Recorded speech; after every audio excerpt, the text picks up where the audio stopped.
Hi, everybody. This is Blaine DeSantis, and I welcome you to another edition of Books and Looks. Yes, it's our weekly voyage of discovery into the wonderful world of books. History, mystery, fiction, and nonfiction. The best that I can find, along with exclusive interviews with the authors of those books. That's going to be here exclusively on Books and Looks. Now, I want you to stay tuned after this interview for a very important announcement, please. Okay? Also, want to say thank you to our good friends at booktrib.com. Glad we're partnering up with them. Today, we have a gripping medical thriller for you that blends the high stakes world of heart transplants with the shadowy realm of organized crime. We have an FBI probationary agent who has to confront shocking secrets about her own identity while racing to stop a twisted scheme. Our author today is a cardiologist, and she infuses this pulse pounding story with vivid realism. She explores ethical dilemmas that arise when cutting edge medicine collides with the darkest impulses of the human heart. I'm Blaine DeSantis. This is Books and Looks, and today we're interviewing Christina Laporte about her new book, Change of Heart. Christina Laporte, welcome to Books and Looks. Thank you very much for having me. We're glad to have you here today. I really want everybody to know how much I enjoyed this book. I've compared it to those books of Robin Cook, who wrote many medical thrillers, and I love this book. So very, very happy that you could be here with us. And I noticed a bit of an accent, but tell us a little bit about yourself. Yes, I was born in Italy, in Bologna, and I came to the United States after I finished my medical school at the oldest university in Bologna. And I did my training in the United States, and I practiced internal medicine for about 20 years. And then I had a midlife crisis. As an internal medicine doctor, I wanted to do some more. And so I wanted to go into my favorite specialty, which was cardiology. And it was very difficult to match a fellowship. So I started to look around and do other things. And that's when I started to write. Wow. So did you got your certification in cardiology? Yes, it took me about 3 years to match. Okay. And so you do what are you practicing now? I retired from practice a couple of years ago, and now I'm a full time author. Full-time author. Did you write a lot growing up, or what prompted you to become a writer? No, no, I hated writing. In Italy, I hated writing. We had this terrible thing every week that it was called the theme, il tema. They would give us a title, and we would have to write something for 2 hours about this, and it was a nightmare for me. I just hated it so badly, and so I never really started to write until I was in my mid 40s when I had that rest in between. I was trying to get into cardiology, and I was looking for other things just to keep my interest. And I read a nonfiction book called The Art of Fiction by the author Ayn Rand. I mean, the famous author. She wrote this nonfiction book about fiction, which is a jewel. I mean, it's really a good book. And I realized that if you are an author, you can enter your world, invent characters you want to meet, and then you can make anything you want happen. And so I was just like very, very intrigued by all this. And I decided I was going to start writing novels. That's very good. That's great. We're glad you joined the people out there writing novels, because this is not your first. You've had another in this series. I think the second book in this series, if I'm not The mistaken. second book that is getting published, but I had Right. other books. It took me so long to get an agent and a publisher. It was very hard. One of the hardest thing I've ever done in my life. And so in those years, while I was getting rejection after rejection, the treatment for my rejection was to write more. Because, you get rejected, but hasn't been rejected. This is new. So you write more. And so I wrote 4 novels waiting to get an agent. So now they're all coming out because my publisher is wonderful. He loves them. So these are 2, and then there's a prequel coming out in 2026, and another novel in October 2025. Wow. Okay. Well, we'll keep our eyes peeled for those. Now, tell us a little bit. Give us an overview of what this book's about. Tell us a little bit what it's about. So Change of Heart. In Change of Heart, I wanted to have as a backdrop the worst thing that can happen to you in cardiology. which is your heart is not functioning. And they tried everything they can, and now you just need a new heart. And if you think about it, that alone immediately is an enormous conflict of interest because you have to hope for somebody to die to give you the heart and for you to live. And so it's it's a wonderful backdrop for a medical thriller because it's a big conflict. And so that's why I started that. So what happens in the book is that the number of heart transplants, it's going up in New York. And doctors should be happy because usually they don't have enough hearts. But now the problem is that the number of suicides is going up. That's why they have more hearts. And the suicides are committed with precision because the people committing suicide shoot themselves in their head, avoiding the area that is in charge of keeping the heart beating. So the brain gets destroyed, but the heart keeps on beating. And not only that, but they conveniently commit suicide in front of a hospital. So the heart can be harvested right away. So, and this is the mystery. And of course, you have to read the book to figure out why this is happening, how, and there are several twists, and then the final big twist at the end. You got to read the book to figure it out. Absolutely. But now that's interesting because you talk about they commit the suicides in front of the hospital. Has this actually been happening? Is this something that goes on in real life? Have you seen this? No, there was just No? Okay. fiction. I don't I think didn't know. so. Well, I didn't know if it came from something which you had seen or heard about in your No, this was career. something I invented as a part of the plot. Okay.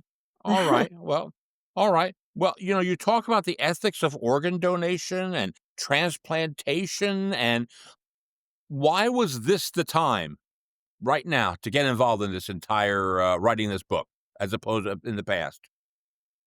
Well, because am a cardiologist. At the time I was writing the book, I was still practicing. And again, I wanted to write about the biggest thing that can happen to you in cardiology as a patient, which is you need in your heart. And if you think about it, the medical world is a wonderful backdrop for thrillers because we always deal with life or death.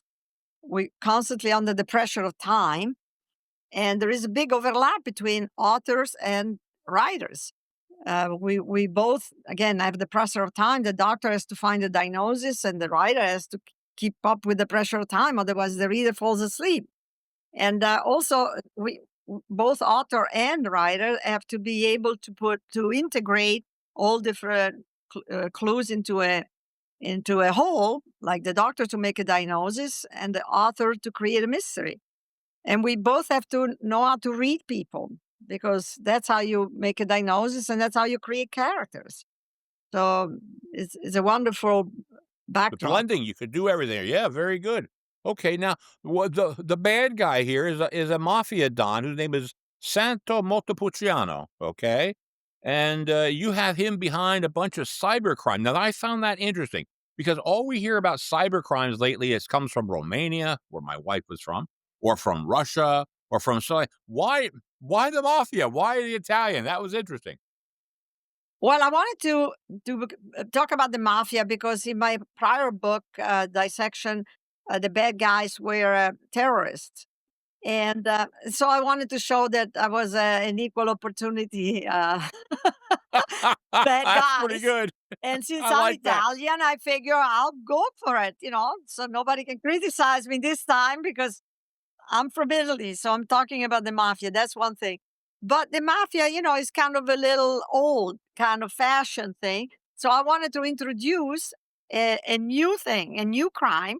I mean, if mafias want to be update, they have to update their business. And so now they're updating from the way they do organ traffic is like more specialized, is more uh, fancy. It's fancier. So now they're hacking because hacking is a modern thing, and also because I wanted to point out that this, as wonderful as these electronic medical records that we're having are, they're very vulnerable. While I was doing my research, I found out that just 2 years ago there was 1.5 million records that were exposed, record of people having to do with our transplant and organ matching they were exposed to people who are not, or not no business reading these things, just because of a glitch in the computer. Oh my word.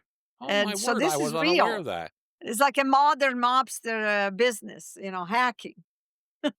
So this happened actually in the world of heart transplants? Did it happen is it also big in other areas of the medical profession? I'm sure it is. I mean, with everything, unfortunately, you can use it in a bad way. Every good thing can be used in a bad way, right? So, medical records are wonderful. They permit you to communicate quickly. You can read now. You can read the doctor's handwriting. You know what the doctors say instead of not. And but bad guys can infiltrate and can do bad things with it, so they can mess up organ matching like it happens in this book. Well, now let's talk a little bit about your character, who I find is the lead character, Charlotte Bloom.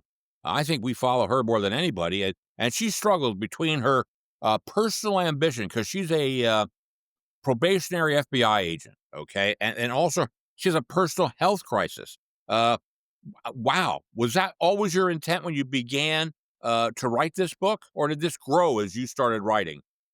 Well, before I start writing, I usually have to have the whole story, at least in my head, with the central, obviously the central problem, the subplot problems have to be all integrated, and I have to have the climax, which should solve all the loose threads, the all the different problems. And so I had that in my head to begin with, but of course, as I write, things may change, hopefully improve. But it was in my mind to begin with, to have a personal crisis. So obviously we should try not to give away all the secrets. But that was. It's actually interesting that you mentioned Bloom, because Bloom was a minor character in my first book, Dissection. She helped one of the characters, also in Change of Hearts. She helped Jack Mulville, the gruff FBI agent, who's almost like a father figure, and a mentor, of course, for Bloom.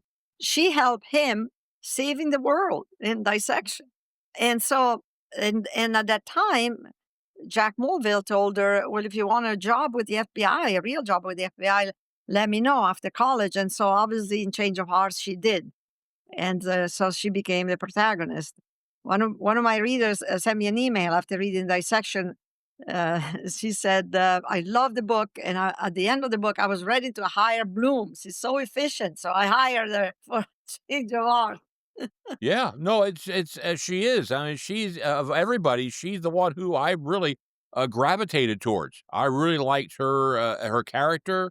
I thought it was well developed, and I could see the conflict she had because, like we said, she did have her own medical issues, which she was concerned about, She's very extremely concerned. concerned about. Yeah, that would keep her from becoming a full time FBI agent. Exactly. So, And yeah, the other well, the other problem is that she's falling in love with this heart surgeon, because in order to solve the case, she has to interact with this heart surgeon, and she has to keep secret her heart condition from a heart surgeon. So that's kind of a funny, that yes, she did. She tricky, tried tricky part of the hard. plot. Yeah, no doubt. Well, Otherwise, she gets graduated.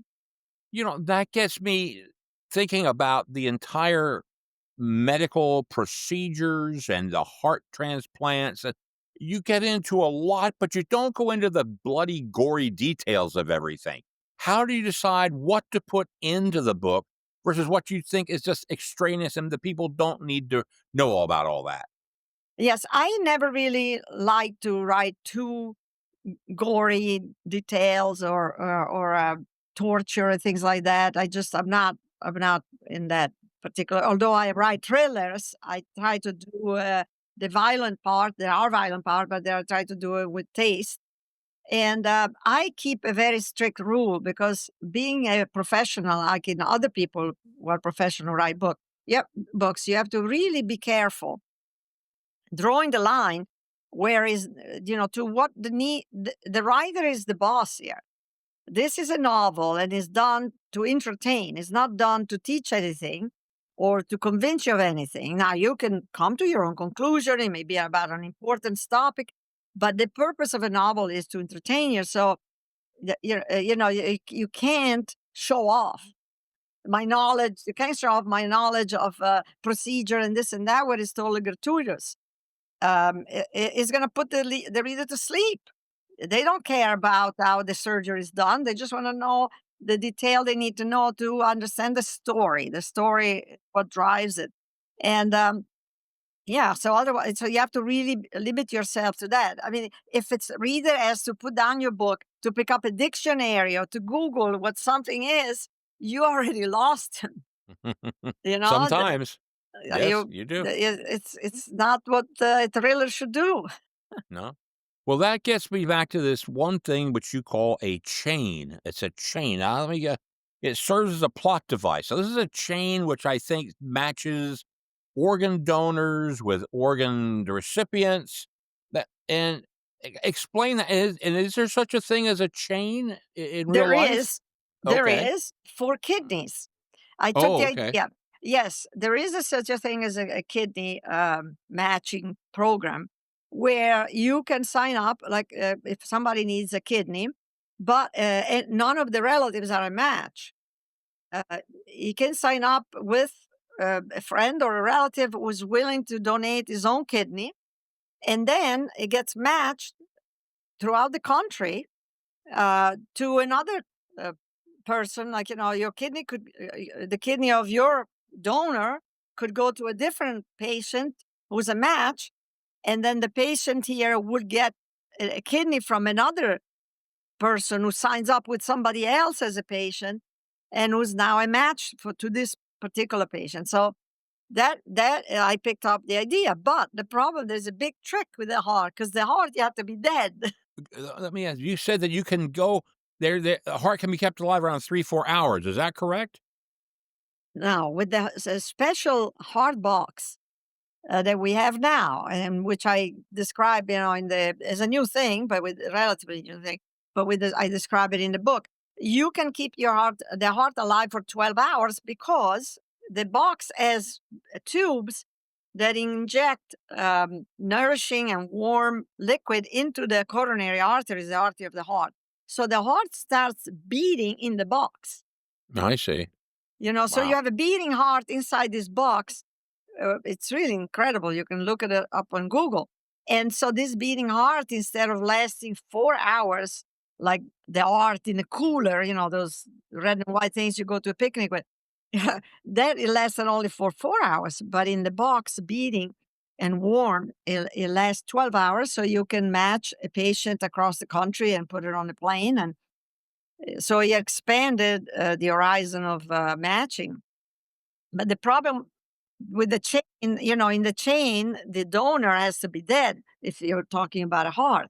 So it's a twisted chain, Yep. if you will. Do you think, Christina, do you think that a chain will ever come to heart transplants, or is Well, it I just too doubt it difficult? because it's kind of the donor has to be dead. So I just wanted. I don't know. There is no chain for heart. There is an organization which matches obviously dead donor with patients across the country and finds the best match, and the heart can be shipped there. But there is no donor and patient joining together. Say, I'm going to give you my heart." It's not like the kidneys that you can just do it and then survive. So that's why I kind of twisted the pain into the heart. Well, one thing that comes through in this book is our dear friend the HIPAA guidelines. You write a lot. You don't write about them, but they're always there, aren't they? That everything is privacy, privacy, HIPAA, HIPAA, HIPAA. Tell us about that. Yes, because many of us heard of HIPAA, but what does it do? It's a good thing gone rogue, in my opinion. I mean, obviously, you need privacy. This is they're very delicate matters. These are health matters. But I think nowadays we've gone a little bit too far. You walk into a hospital as a doctor, and there are no lists of patients. In the past, you had a list of your patients on the wall or somewhere. Now it's like you have to spend time, asking the nurse or finding out, try to find out where your patient is, and just to give you an example. I mean, I don't know. It's a little bit. I think it's almost interfering with with the delivering of healthcare. Sometimes, in my opinion. So, in other words, HIPAA not only is for the patient, but all the doctors get, caught up in this also. Yes, Oh my. it's a lot. It's very time consuming. I mean, again, I'm all for privacy, but I don't know. There's got to be a good middle. Yeah. Well, that was one of the things they were butting up against. They're trying to find out who's behind these cyber crimes and who's getting to the list, who's getting the heart back and forth, and they're running into HIPAA, HIPAA, HIPAA. And, you put in a search warrant or something like that. We get this, we get that, but it's still there's HIPAA, it's right sitting there. Wow. That was well done. I really enjoyed that. As a ex-lawyer, I enjoyed that part of the book, you see. Thank So, you. okay, yeah. But, one of your characters' name is Kirk Miner. I think I'm pronouncing that right, Miner. He faces a lot of choices between himself, his job, and his family, and keeping them safe and everything else. Now, he was in the previous novel, I think, right? Yeah, Did you have that conflict with him and his job and his family in that other novel also? a little bit. Okay. In a prior novel, actually, there's going to be a prequel about him. There is a book preceding, or even the dissection, which would be like almost like a trilogy.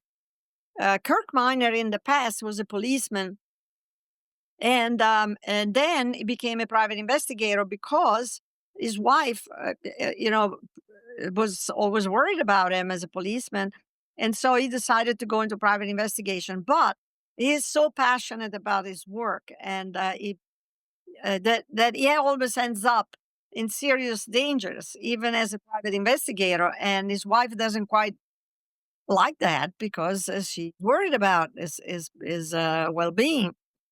And what's going to happen if he dies? What's going to happen to her and their son?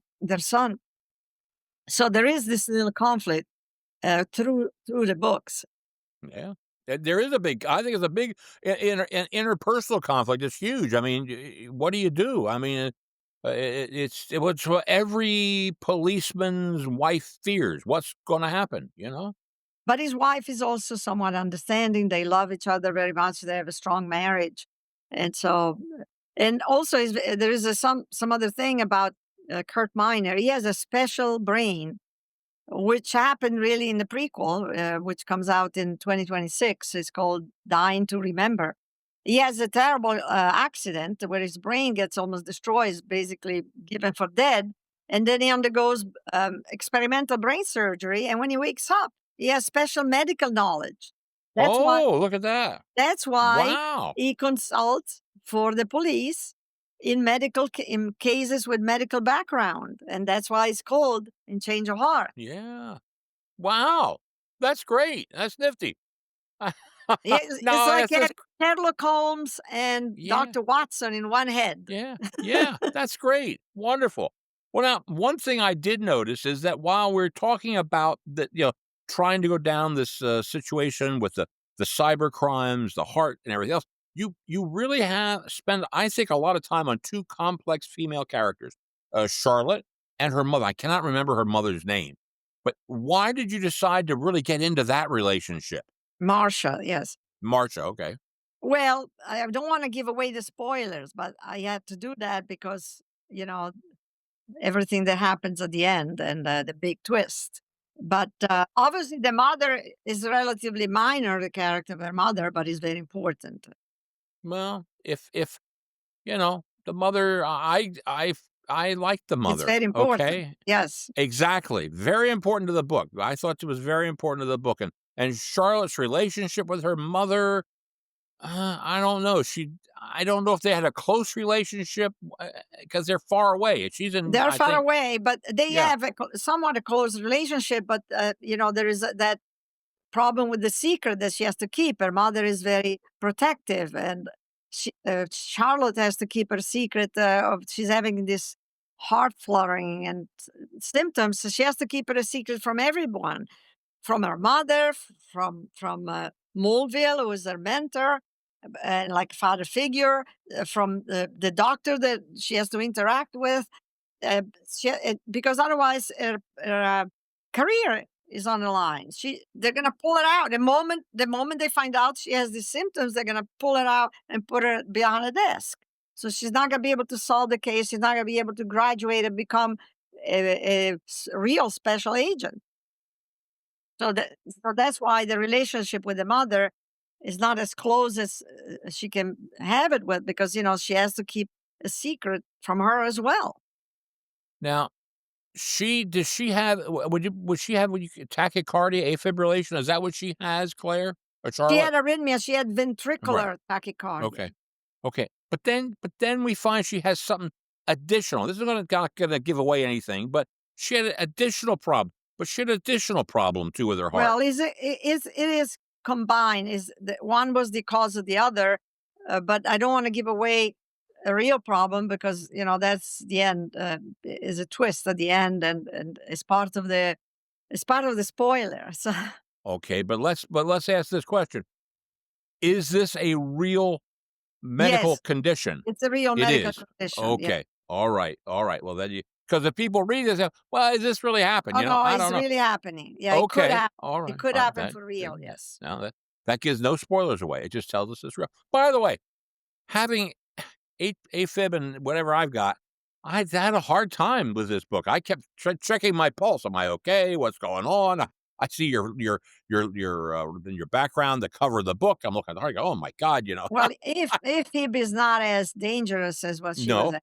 No, and it's no, very common, and a lot of people live very long lives with AFib as long as it's treated. So it's in a different category from this still, problem. it's still worrisome when you have Still when you worrisome go when see you. a heart.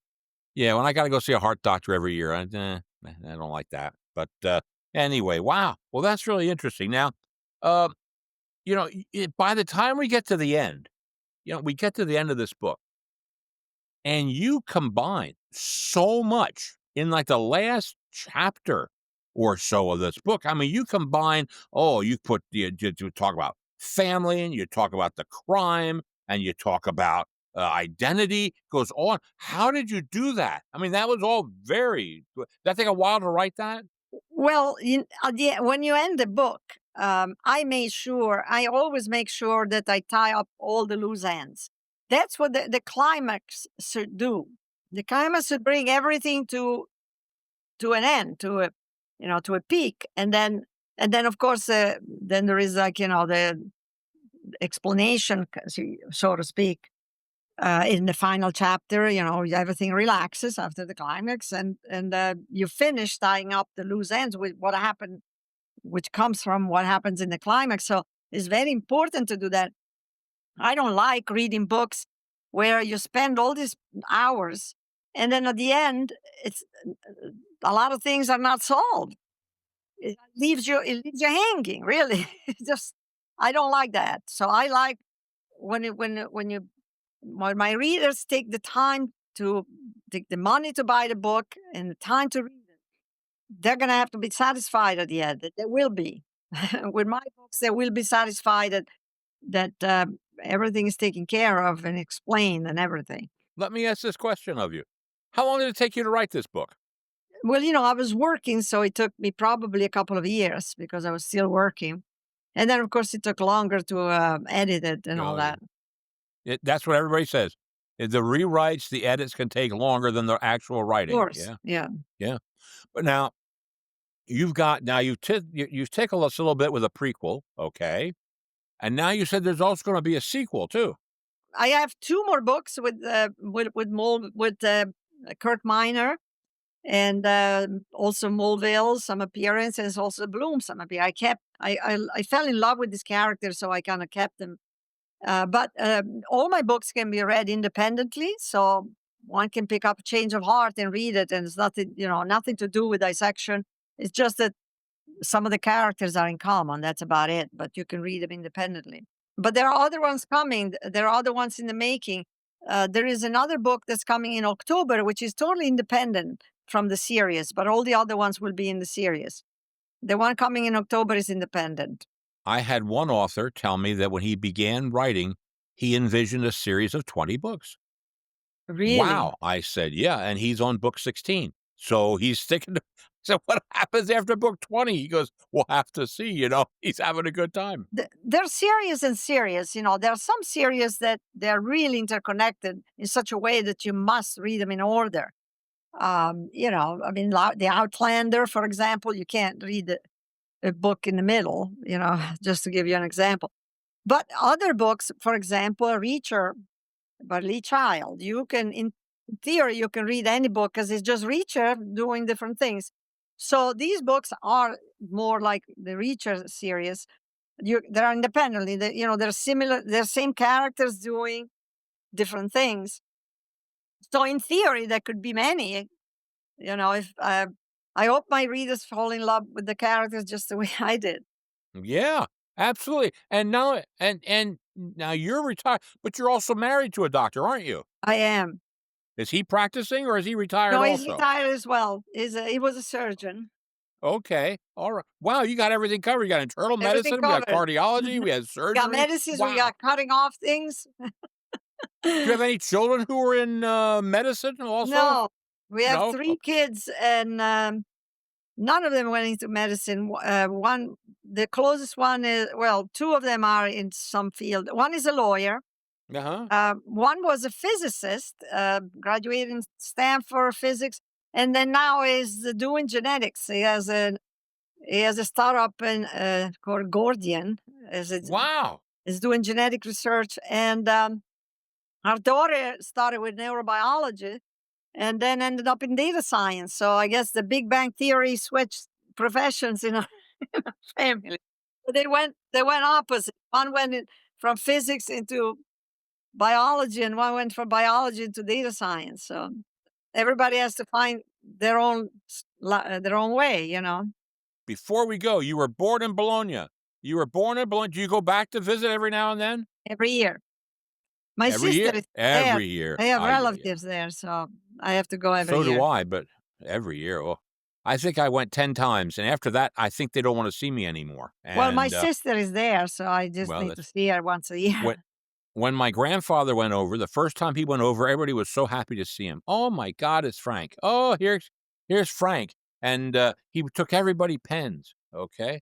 Next time he goes over a year later, "Hey, Frank, you got any pens?" "Oh, yeah." Been giving out pens to everybody. The third time he goes, "Oh, Christ, here's Frank with the pens. Let's get out of the way," That But, it's fun to go back and visit everybody in the old country, no doubt about it. Very good. Well, listen, I don't wanna take up any more of your time. You've been charming and delightful. Uh, Christina Laporte, thank you so much for being on Books and Looks. Thank you. Well, that certainly was a great interview with Christina. I'm telling you what, I really enjoyed this medical thriller, and I think you will too. Lots of twists, lots of turns. Oh, shocking developments here, there, and everywhere in this book. Hey, what's the big thing I want to talk to you about today? I want to I want to refer you to booksandlookspodcast.com. That's right. The website is up. Booksandlookspodcast.com. You can go there. You'll see each episode is going to be there. You're going to see a blog. You can sign up for a newsletter. It's thrilling, to be very honest with you. I'm having a great time with it. I can't wait. Thank you, thank you, thank you to my son Nathaniel and the people at Podcast Studio X for making it all happen. So anyway, on behalf of booktrib.com and the good folks at Podcast Studio X, this is Blaine DeSantis for Books and Looks, saying may all your leaves be pages in a book.